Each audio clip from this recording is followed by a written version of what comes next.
Guys, welcome back to Stanbony on YouTube. Today we're doing the first video of the Ascension Case Defcon1 build, and here it is. So we're going to get a little in-depth with this, but first I want to sit back and I want to thank all my subscribers who've been watching these builds as slow as they are. You guys are all part of it. All right, I get ideas from you. All right, you really help me out and you inspire me, and I want to thank you all for your support, and especially to Troubadour, good friend of mine who supplies a lot of the componentry and gives me a lot of advice, and him and I spend quite a few hours debating things, and if you were to ask him, we usually are both pretty stubborn. But at the end of the day, we figure out what's right and what's wrong, and that's why he's the best, and that's why he's out there. And I give the man a hand. Thanks again, Troob, for helping me out and being part of the Defcon1 build. And you built some great stuff. Go check out Troubadour Forums on troubadourforums.com. All right, I'm there at times. He's there, and there's a lot of great people with a lot of good advice. So, thanks again. On to Defcon1. Where do we stand with it?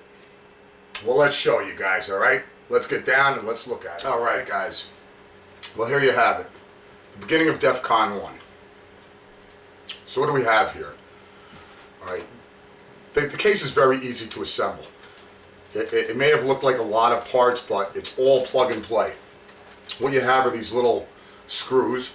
Everybody sees them that hold their graphics cards together. All right. We're going to get rid of them, but for the time being, for actual modifications in and out of the case, we're going to use the thumb screws because it's easy to access everything on this computer. First of all, I want to show you that this case is absolutely phenomenal. I think you guys have seen this before. Okay, well, let's put this aside for now. On this side, same thing. Real easy to come apart. I took a lot of the screws, I took them out so it'd be a shorter waiting time for me to open up the case. Now that the window's off, we can put this down and we can start talking about our design. Now, when I think of building a PC, I don't like to build a PC based upon the CPU and the GPUs.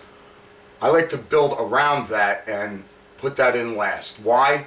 Because those are the most common components that change over time. Now, if you got a lot of money and you can build these PCs on an everyday basis, then that's fine. Go and buy yourself your GPUs and your CPUs, but be aware that hardware and technology advances at a very fast rate. There's a lot of components though that don't. That's your water cooling, your air fans, your drives, stuff like that. Okay, so what do we have here?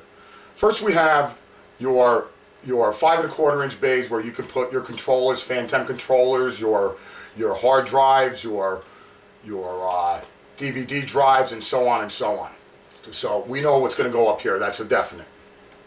Down here we have room to install 2 360 radiators, okay, with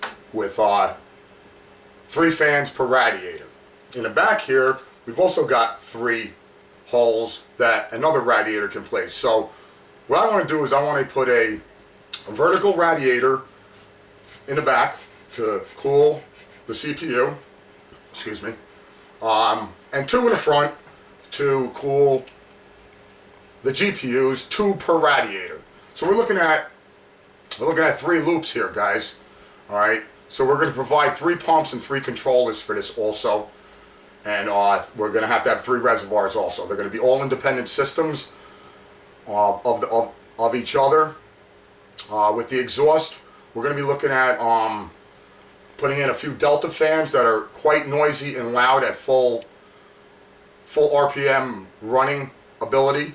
All right, but that's fine. because we can, we're going to put them on a solid switch on and off for when you're just using the PC, which mostly this is going to be used as for benchmarking. We'll still have Crystal Skull for gaming and having a good time with, and it's still powerful enough to do anything you need to do. All right. So we're going to look at working on a water cooling solution first. All right. We're going to measure and be sure that we have a proper exhaust fan, cubic feet per minute, and a proper intake fan, cubic feet per minute.